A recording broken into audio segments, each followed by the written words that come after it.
আজ আমাদের ন্যাড়া পোড়া, কাল আমাদের দোল, পূর্ণিমাতে চাঁদ উঠেছে বলো হরি বল।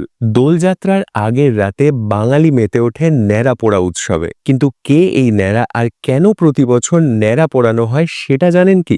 এর পিছনে রয়েছে পৌরাণিক, সামাজিক আর প্রাকৃতিক ব্যাখ্যা। স্কন্ধ পুরাণ অনুসারে শ্রীকৃষ্ণ ম্যারাসুরকে বধ করেছিলেন।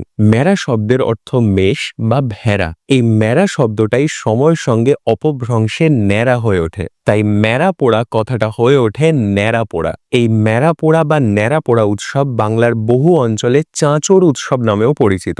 সামাজিক দিক থেকে ধান কাটার পরে ধান গাছের গোড়ার অবশিষ্টাংশ পড়ে থাকে। ধান গাছের ভূমি সংলগ্ন এই অংশের আরেক নাম নাড়া। প্রাচীনকাল থেকেই গ্রাম বাংলায় অশুভ শক্তির রূপক হিসেবে পুরনো শুকনো ডালপালা বা আগাছা সহ নাড়া পোড়ানো হতো। এই নাড়া পোড়া কথাটাই লোকমুখে হয়ে উঠেছে ন্যাড়া পোড়া। আর প্রাকৃতিকভাবে বসন্ত ঋতুতে আবহাওয়ার পরিবর্তনের ফলে যাবতীয় রোগ, জীবাণু, ব্যাকটেরিয়ার উপস্থিতি বেড়ে যায়। তাই সর্দি, কাশি, ভাইরাল ফিভার, পক্সের মতো রোগের উপদ্রব দেখা দেয়। অন্যদিকে বসন্তকালে গাছের শুকনো পাতা ঝরে আবর্জনা সৃষ্টি করে। তাই শুকনো নারকেল, সুপুরির পাতা, খড়কুটো, আগাছা ইত্যাদি জড়ো করে পুড়িয়ে দেওয়া হয়। এতে একদিকে আবর্জনাও পড়ল আর অন্যদিকে আগুনের সংস্পর্শে এসে জীবাণুও ধ্বংস হলো। তাই উত্তর ভারতীয় হিন্দুরা যেমন হোলির আগের রাতে মেতে ওঠেন হোলিকা দহন উৎসবে, ঠিক সেভাবে বাঙালিরা দোলযাত্রার আগের রাতে মেতে ওঠেন ন্যাড়া পোড়া উৎসবে।